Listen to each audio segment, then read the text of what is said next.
नमस्कार दोस्तों, आप सबका स्वागत है आपके अपने चैनल गवर्नमेंट एग्जाम स्टडी में।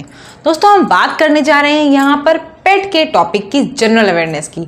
जनरल अवेयरनेस आपको पता है जो कि बहुत महत्वपूर्ण है क्योंकि वहाँ से 10 अंक आपको मिलने वाले हैं। इसके 2-3 टॉपिक्स हम लोग पहले भी पढ़ चुके हैं, जैसे कि हमने पढ़ा है भारत के पड़ोसी राष्ट्र, उनकी मुद्राएं क्या हैं, उनकी संसद का नाम क्या है, उनकी भाषाएं क्या हैं। और दूसरा टॉपिक हमने पढ़ा था इंटरनेशनल डेट्स एंड डेज, यानी कि कौन सा दिन, कौन सा दिवस किस दिन मनाया जाता है। आज हम लोग इसी में तीसरा टॉपिक जो पढ़ने जा रहे हैं दोस्तों, वो है आपका international organizations and their headquarters. ठीक है, international organizations and their headquarters, जितनी भी आपकी संस्थाएं हैं, अंतर्राष्ट्रीय संस्थाएं, और उनके हेडक्वार्टर्स कहां पर हैं। ठीक है, international organizations and their headquarters. मैं यहाँ पे टॉपिक नहीं लिखती हूँ, लेकिन आप मुझे लगता है लिखना ही पड़ता है। International organization and their headquarters. ठीक है, अब हम इसमें सबसे पहले देखिए दोस्तों, बात करने जा रहे हैं कुछ ऐसे कंट्रीज की पहले बात करेंगे जहां पर ढेर सारे हेडक्वार्टर्स हैं। ठीक है, और दोस्तों मैं आपको यहाँ कोशिश करूंगी कि ऐसे तरीके से आपको बताऊं कि वो एकदम दिमाग में बैठा रहे। जब आप एग्जाम इस वीडियो को देखने के बाद ही आपसे इसका प्रैक्टिस सेट कराया जाए तो आप एकदम भी कंफ्यूज ना हो। ठीक है, शुरू करते हैं दोस्तों। पहले हम बात करेंगे जिनेवा की। किसकी? जिनेवा की। ये जो जिनेवा है आपका, ये कहाँ पे है दोस्तों? ये आपका स्विट्जरलैंड में है। कहाँ है? स्विट्जरलैंड। जिनेवा कहाँ है? स्विट्जरलैंड में है। अब जिनेवा स्विट्जरलैंड में, स्विट्जरलैंड का नाम आते ही आपके भी दिमाग में एक ही चीज़ आएगी, मेरे भी दिमाग में एक ही चीज़ आएगी कि बहुत सुंदर जगह है, काश यहाँ पे जाने का मौका मिल जाता। मैं भी कभी गई नहीं हूँ और आप में से आई होप जितने लोग वीडियो देख रहे होंगे नहीं गए होंगे। तो जिनेवा याद आते ही स्विट्जरलैंड याद आएगा और क्या लगेगा कि भाई हमें कहाँ चलना है, हमें स्विट्जरलैंड एक बार घूम के आना है। उसके लिए क्या करोगे? स्विट्जरलैंड कैसे जाओगे? ज़रूरत पड़ेगी पहले आपको पैसे की। तो पैसे के लिए आप क्या करोगे? पैसे के लिए आप क्या करोगे दोस्तों? एक तो काम करोगे, वो है मेहनत करोगे। क्या करोगे?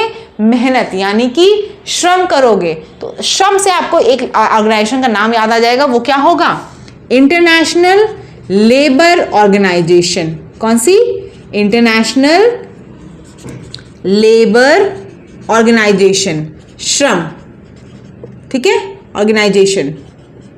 ये क्या हो जाएगा आपका? ILO। इंटरनेशनल लेबर ऑर्गेनाइजेशन का हेडक्वार्टर कहाँ है? स्विट्जरलैंड। यानी कि स्विट्जरलैंड अगर आपको जाना है तो क्या करना पड़ेगा? मेहनत करना पड़ेगा, श्रम करना पड़ेगा, और श्रम से इंटरनेशनल लेबर ऑर्गेनाइजेशन हो जाएगा। अब खाली श्रम से तो पैसा नहीं आता है। क्या खाली जो लोग मेहनत करते हैं उनको पैसा मिल जाता है? बिल्कुल नहीं। पैसे के साथ साथ, मेहनत के साथ आपको क्या करना पड़ता है? मेहनत के साथ साथ आपको दिमाग का भी इस्तेमाल करना पड़ता है। जो लोग मेहनत भी करते हैं प्लस दिमाग का भी इस्तेमाल करते हैं, उसी को क्या बोलते हैं हम लोग? Smart work. आजकल हम लोग बोलते हैं ना कि पढ़ाई हार्ड वर्क से खाली नहीं काम होता है, आपको स्मार्ट वर्क भी करना पड़ेगा, यानी कि मेहनत भी और बुद्धि का प्रयोग भी। तो एक और इंस्टीट्यूशन आपको जिनेवा में मिल जाएगा, उसका नाम है वर्ल्ड इंटेलेक्चुअल प्रॉपर्टी ऑर्गेनाइजेशन। मैं यहीं पे लिख दे रही हूं नीचे, ठीक है?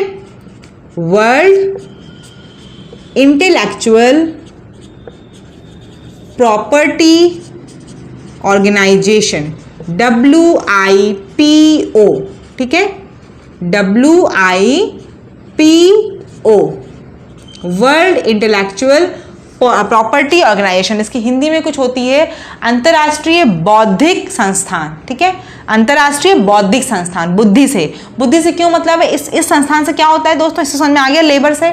इससे क्या होता है, जैसे आप लोग कोई पेटेंट मिलता है ना किसी कंपनी को, कॉपीराइट है, ट्रेडमार्क है, वो सब यही देती है। ठीक है, यही देती है। कोई भी बड़े बड़े काम जो होते हैं ना, उसको पेटेंट मिलता है किसी को, या किसी को कॉपीराइट का वो हक मिलता है, ट्रेडमार्क मिलता है, वो सब WIPO देता है। ठीक है, तो जिनेवा जाने के लिए 2 काम करना पड़ेगा। एक क्या?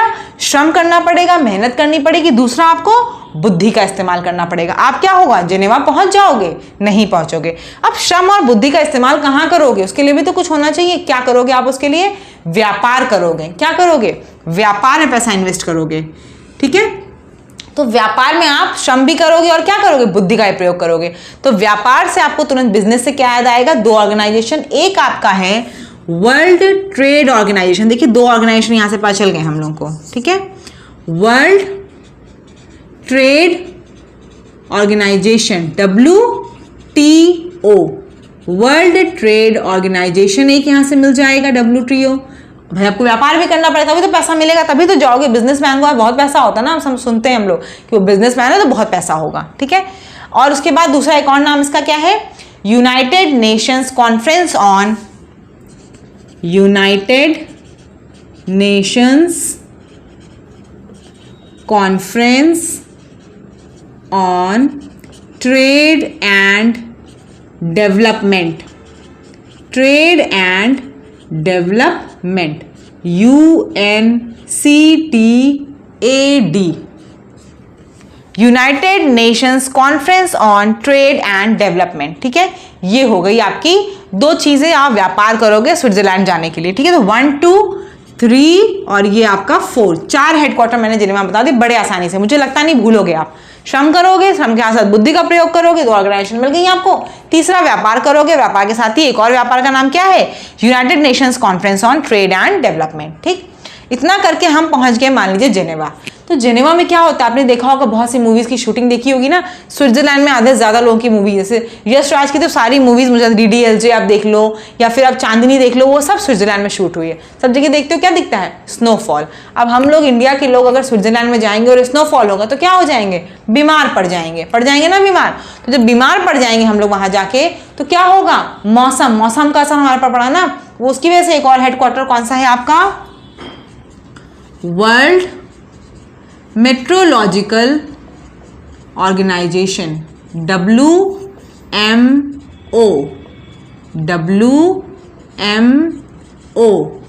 ठीक, वर्ल्ड मेट्रोलॉजिकल ऑर्गेनाइजेशन, ये आपका क्या हो गया, WMO। मौसम की वजह से भाई बीमार हो जाएंगे हम लोग वहां जाके। अब मौसम की वजह से क्या हुए, बीमार हुए, तो किस पे इफेक्ट आया, मौसम की वजह से, मेट्रोलॉजिकल विभाग की वजह से किस पे असर आया, असर हमारे स्वास्थ्य पे आया। तो स्वास्थ्य की दोस्तों यहाँ पे दो चीजें हैं, एक आपका फेवरेट है, आप जिसको जानते होंगे, वर्ल्ड हेल्थ ऑर्गेनाइजेशन। इसका हेडक्वार्टर पूछा जाएगा तो आपको याद रहेगा ना, जिनेवा में है, स्विट्जरलैंड में, WHO। और स्वास्थ्य से ही एक और रिलेटेड है, वो क्या है, international committee of the red cross, international committee of the red cross.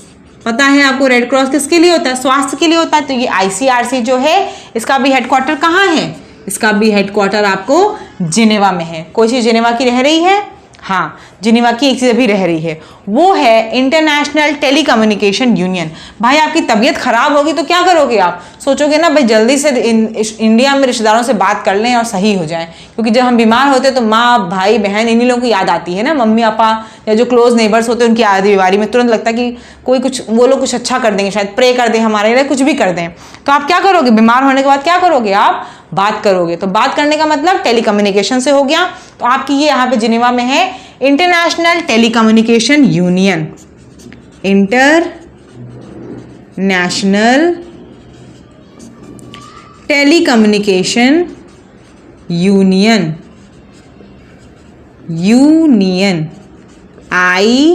ITU। इसका भी हेडक्वार्टर कहाँ है, जिनेवा में। यानी आपने देख लिया 8 चीजों का हेडक्वार्टर कहाँ है, जिनेवा में है। तो मैंने यही कोशिश की कि आपको एक साथ समझा दूं, जिससे आपसे कभी मैं पूछूं वर्ल्ड मेट्रोलॉजिकल ऑर्गेनाइजेशन कहाँ है, मौसम विभाग आते ही आपको दिमाग में आना चाहिए जिनेवा है। ठीक, मैंने कहा इंटरनेशनल लेबर ऑर्गेनाइजेशन कहाँ है, लेबर मेहनत करनी है, जिनेवा में है। मैंने कहा वर्ल्ड इंटेलेक्चुअल प्रॉपर्टी ऑर्गेनाइजेशन कहाँ है, तो इंटेलेक्चुअल मतलब बुद्धिमानी, बुद्धि का यूज करना, ये भी जिनेवा में होगी। मैंने कहा आपसे वर्ल्ड हेल्थ ऑर्गेनाइजेशन कहाँ है, स्वास्थ्य पे असर ठंडी की वजह से स्विट्जरलैंड में पड़ा था, तो ये भी कहाँ होगा, जिनेवा में होगी। ठीक है, समझ में आ रही है बात। और तो यही चीजें, आपको बीमार हुए तो आपने घर पे फोन किया, यानी इंटरनेशनल टेलीकम्युनिकेशन यूनियन। तो ये 8 आपको दिख रहे होंगे विभाग, कहाँ पे हैं, ये 8 हेडक्वार्टर जिनेवा में है। भूलोगे नहीं आप लोग, बताओ अच्छे समझ में आ गया। ये आपको ट्रिक अच्छी लग रही है तो चैनल को लाइक जरूर करिएगा और इस वीडियो को अंत तक देखिएगा। इसी एक वीडियो को देखने के बाद ऑर्गेनाइजेशन का टॉपिक खत्म हो जाएगा और आपके दिमाग में अच्छे से बैठ जाएगा। फिर आप इसे अपने दोस्तों के साथ शेयर करना, उन्हें बताना, उसका कहना इस वीडियो से देख लो। पहले आप उन्हें अपने हिसाब से समझाना, फिर वीडियो भेज देना, लो इससे देख लो, अच्छे समझ में आ जाएगा। ठीक है दोस्तों, चलिए अब हम लोग इसके बाद आगे बात करेंगे जहां जहां पे ज्यादा ऑर्गेनाइजेशंस हैं। ठीक है, चलिए इसके बाद हम लोग आगे देख लेते हैं, इसको रब कर देते हैं। अब 8 ऑर्गेनाइजेशन दिख गए आपको ना, चलिए आगे देख लेते हैं। आगे हम देखेंगे वॉशिंगटन डीसी। वॉशिंगटन डीसी में क्या है, तो देखिए नाम से पता चल रहा है वॉशिंगटन डीसी कहाँ पे है, यूएसए में है ना, यूएसए की कैपिटल है आपकी Washington DC.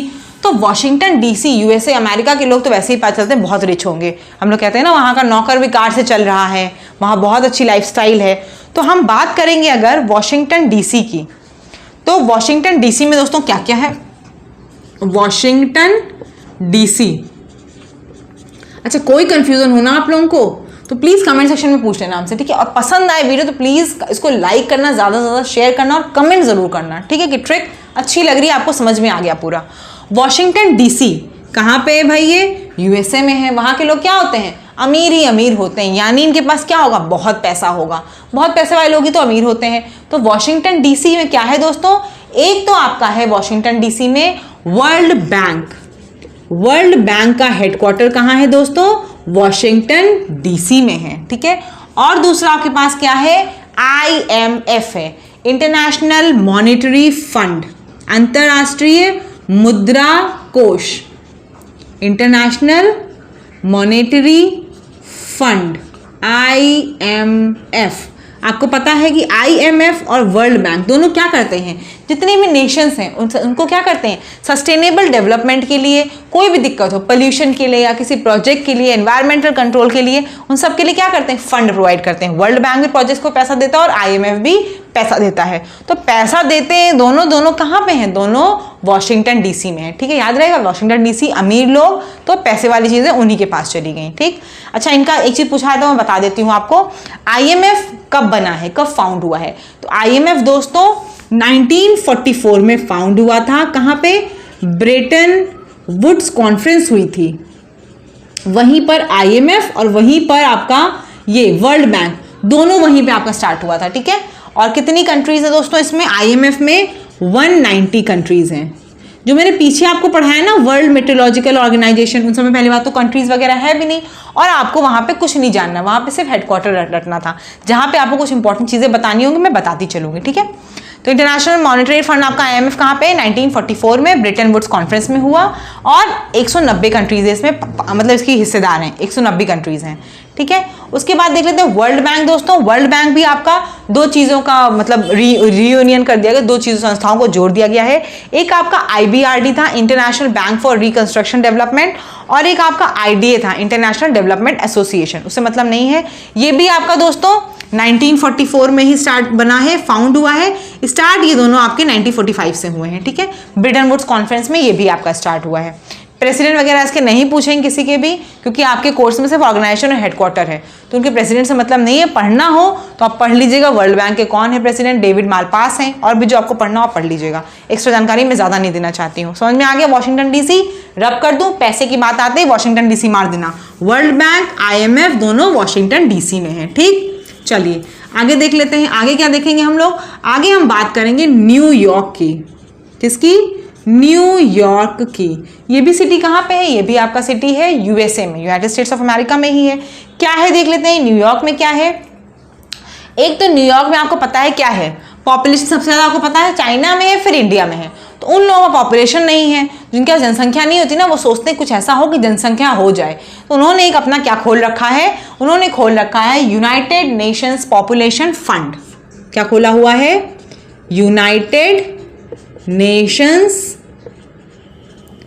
Population fund.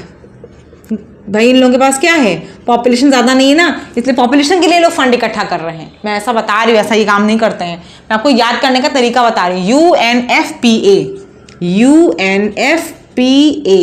United Nations population fund, ठीक है, न्यूयॉर्क में है। अब देखिए इनके पास क्या है, पॉपुलेशन तो है नहीं, पॉपुलेशन के लिए फंड इकट्ठा कर रहे हैं। और दूसरा ये क्या करते हैं, ये क्या करते हैं, UNICEF, United Nations International Children's Emergency Fund, United Nation International Children's Emergency Fund, इसका भी हेडक्वार्टर कहाँ पे है, इसका हेडक्वार्टर यूनिसेफ का दोस्तों न्यूयॉर्क में है, ठीक है। यूनिसेफ का कहाँ है आपका हेडक्वार्टर, न्यूयॉर्क में है। तो आप इसको कैसे याद रखेंगे कि इनके पास तो पॉपुलेशन नहीं है, फंड इकट्ठा कर रहे हैं, उसके बाद इंटरनेशनल चिल्ड्रनों को क्या कर रहे हैं, एक फंड दे रहे हैं, ठीक है। क्यों फंड दे रहे हैं, क्योंकि इनका पॉपुलेशन नहीं है, इसलिए बाहर के बच्चों को ये फंड दे रहे हैं। तो इसका नाम क्या है दोस्तों, United Nations international children emergency fund, emergency fund, ठीक है। UNICEF, United Nations international, population भी नहीं है, पॉपुलेशन वाला चीज आएगा तो क्या होगा, न्यूयॉर्क। और वो क्या कर रहे हैं, बाहर के बच्चों को, इंटरनेशनल चिल्ड्रन को फंड दे रहे हैं, यूनिसेफ। और दोस्तों एक और है वहां पे, वो क्या है, UNDP, UNDP, United Nations Development Programme. आपको ये तो पता ही है, ये सब क्या है, डेवलप्ड कंट्रीज हैं। तो डेवलप्ड कंट्रीज हैं तो इनके यहाँ रोज ही कोई ना कोई प्रोग्राम भी चलता होगा भाई डेवलपमेंट का। तो डेवलप कंट्रीज से आप याद रखिए यूनाइटेड नेशंस डेवलपमेंट प्रोग्राम, ठीक है। ये कहाँ पे है, ये आपका न्यूयॉर्क में 3 है। कौन कौन से हैं, United Nations population fund, population कम है इसलिए फंड दे रहे हैं उसके लिए। UNICEF, United Nations international children emergency fund, मतलब क्या है, इनका खुद तो पॉपुलेशन है नहीं तो ये बाहर के बच्चों को इमरजेंसी फंड दे रहे हैं। यूएन इसलिए होता नहीं, देखो मैं ये बता रही हूँ आपको सिर्फ याद रखने के, ऐसा नहीं है कि वो पॉपुलेशन नहीं इसलिए बाहर हेल्प करते हैं, क्योंकि न्यूयॉर्क वगैरह क्या है डेवलप कंट्री, तो वो बाकी जितनी डेवलपिंग कंट्रीज उनकी हेल्प के लिए सब काम कर रहे हैं, फंड दे रहे हैं, ठीक है। यूएनडीपी क्या है, यूनाइटेड नेशंस डेवलपमेंट प्रोग्राम। अब वो इतना डेवलप कंट्री है तो रोज उनके कुछ ना कुछ डेवलपमेंट प्रोग्राम चलता रहता है, ठीक है। डेवलप्ड चीजों से आप इस चीज को याद रख सकते हैं। न्यूयॉर्क में क्या क्या है, 3 हेडक्वार्टर है न्यूयॉर्क में, ठीक है। अब हम लोग दोस्तों बात करेंगे आगे वर्ल्ड फूड, इसको रब कर दो, ठीक है। हम लोग देखिए अभी तक मुझे लगता है कि 10-12 पढ़ चुके ऑर्गेनाइजेशन और हेडक्वार्टर्स, और आप लोगों को इतनी इजीली याद हो गया होगा ना कि कुछ कहने को नहीं है ना, बिल्कुल इजीली याद हो गया होगा। मैं क्वेश्चन अब इसके कराऊंगी, मुझे पता आप सब अच्छे से कर लोगे।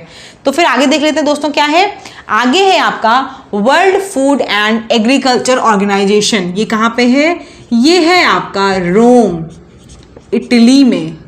कौन सा है, World food and agriculture Organization, विश्व खाद्य एवं कृषि संगठन, विश्व खाद्य एवं कृषि संगठन। देखिए खाने की बात आए और किसान की बात आए तो क्या याद आता है, खाने से आपको एक ही चीज याद आती है, वो क्या है, अगर अच्छा खाना मिल जाए। देखिए खाना हर किसी को पसंद होता है, कोई कहे चाहे ना कहे, किसी को भी अच्छा खाना मिल जाए तो हर किसी का क्या होता है, रोम रोम एकदम खुश हो जाता है कि नहीं। आप किसी अच्छी पार्टी में आते हैं, वहाँ अच्छा खाना मिल जाए तो ये होता है यार बहुत अच्छा खाना था, नहीं किसी होटल में जाइए तो क्या, तो रोम रोम खुश हो जाता है। अच्छा खाना मिलते ही क्या हो जाएगा, Rome. World food and agriculture organization Rome में है। और दोस्तों एक और है वर्ल्ड फूड प्रोग्राम, ये भी इसका हेडक्वार्टर कहाँ है, रोम में। खाने की बात आए आप चुपचाप आंख बंद करके क्या मारोगे, रोम, WFP। खाने की बात आते ही फूड, फूड कहीं दिखे, खाद्य दिखे, विश्व खाद्य संस्थान, विश्व खाद्य एवं कृषि संस्थान, कुछ भी आए आप क्या मारोगे उसमें, रोम, इटली, ठीक है। हेडक्वार्टर कहाँ है दोनों का, रोम, इटली। समझ में आ रहा है ना, ठीक है। चलिए रब कर दो इसको भी, वेरी गुड। आगे देख लेते हैं।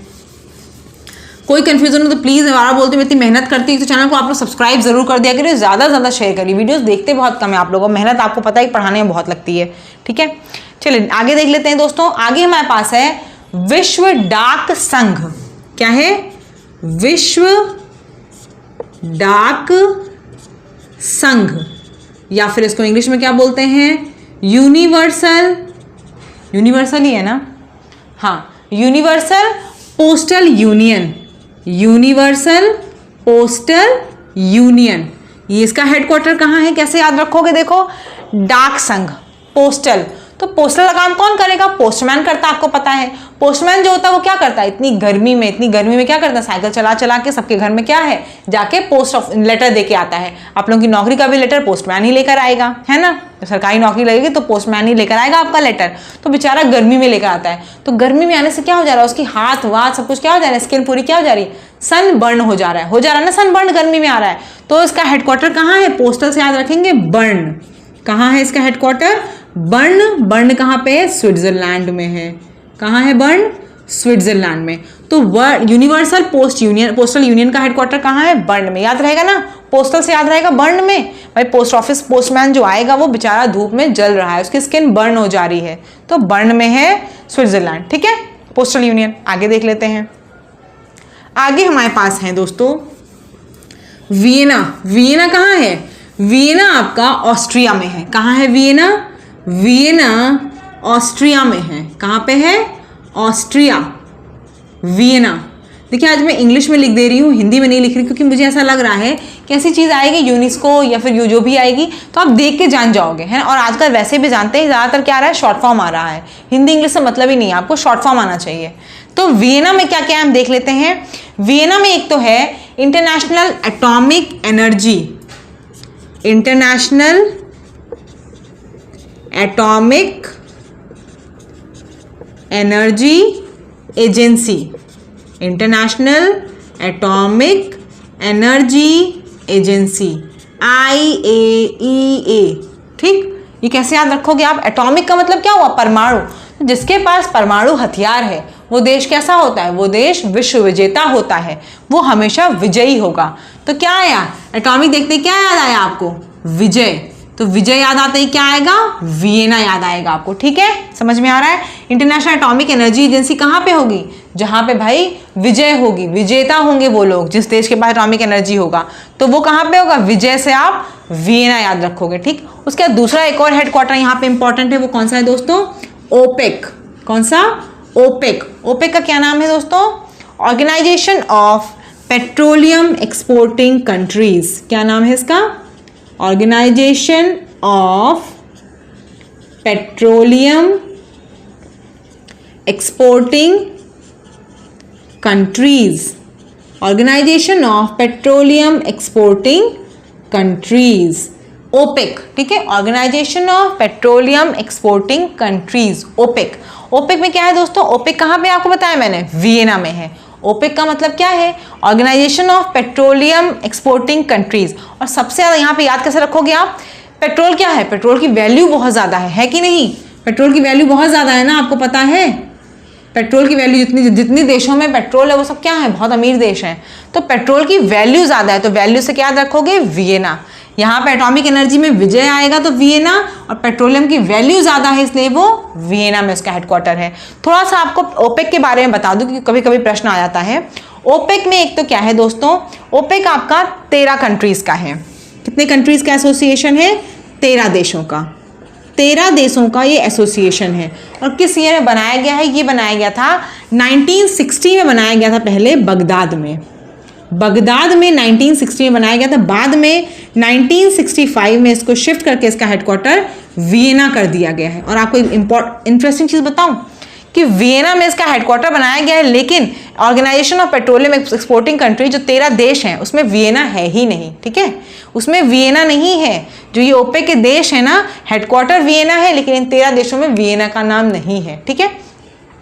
13 देश कौन कौन से हैं दोस्तों, Algeria, Angola, Congo, Equatorial Guinea, Gabon, Iran, Iraq, Kuwait, Libya, Nigeria, Saudi Arabia, UAE और वेनेजुएला, ठीक है। मैं कहो तो यहाँ पे लिख दूँ, नहीं तो आपको कहो तो टेलीग्राम पे दे दूँ। मुझे लगता है यहाँ पे शॉर्ट ट्रिक में चल रहे हैं वो ज़्यादा ज़रूरी चीज़ें हैं, और हम ये आपको बताने वाली चीज़ें बताएं ना, 5 देशों के नाम मैं वहाँ भेज दूँगी, क्योंकि अभी आपको G8 कंट्रीज़, G20 कंट्रीज के भी नाम भेज देना, तो वहीं पर मैं आपको ओपेक के भी नाम भेज दूँगी, ठीक है।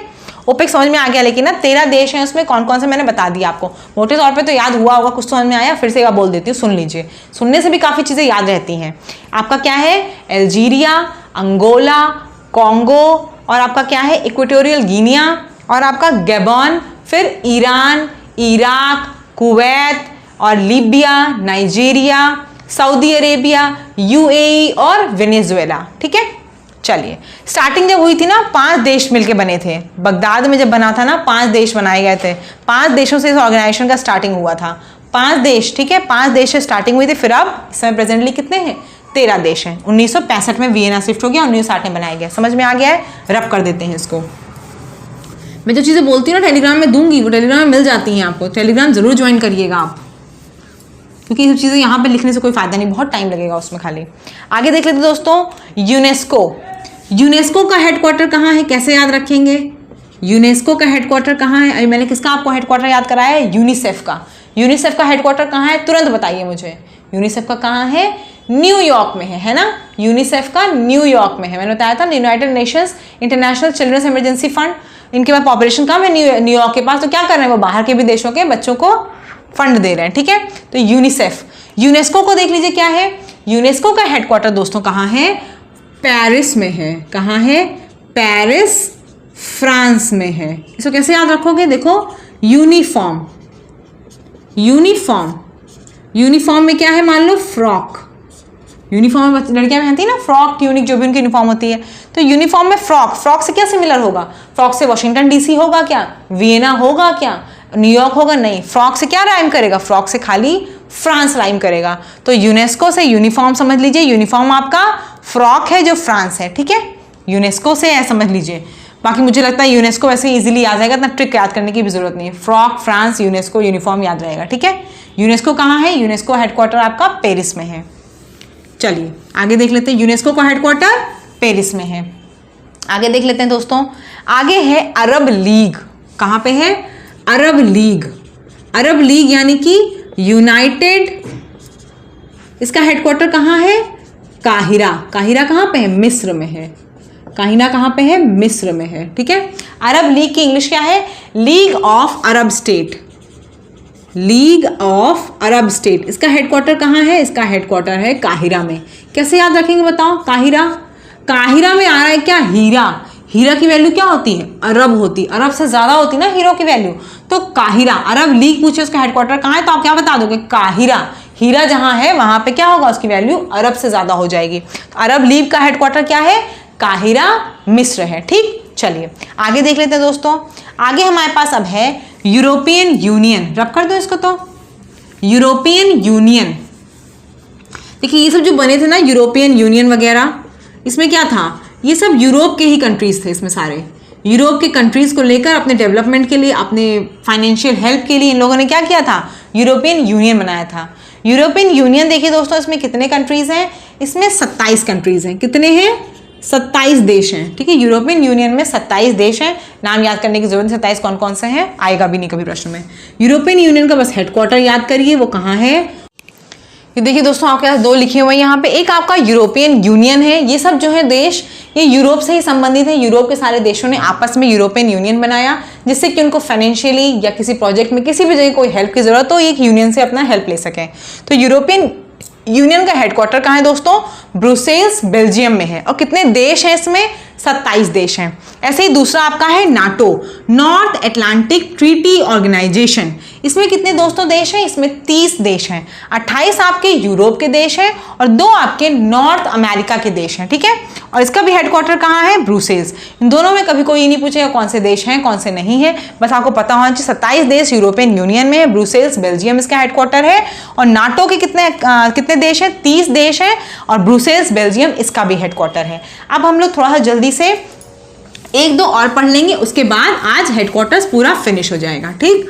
कोई क्वेरी हो तो कमेंट सेक्शन में हमसे पूछ सकते हैं, और चैनल पर नए हो तो प्लीज सब्सक्राइब करना बिल्कुल मत भूलिएगा। इसके बाद है Asian development bank, ADB, Asian development bank. इसका हेडक्वार्टर दोस्तों क्या है बताइए, इसका हेडक्वार्टर है मनीला। कहाँ है, मनीला, जो कि फिलीपींस में है। मनीला फिलीपींस में इसका हेडक्वार्टर है, ठीक है। अब देखिए ये कैसे याद रखेंगे, बहुत आसानी से। एशिया मतलब आपको याद आ जाएगा, एशिया को डेवलपमेंट के लिए किस चीज की जरूरत होगी, मनी की, पैसे की। तो एशियन डेवलपमेंट बैंक मनीला में उसका हेडक्वार्टर, समझ में आ गया। एशिया को डेवलपमेंट होने के लिए मनी की जरूरत है, तो Asian development bank Manila Philippines में हो जाएगा, ठीक। अभी और रह रहा है आपका, हाँ 1-2 और हैं, जैसे ब्रिक्स।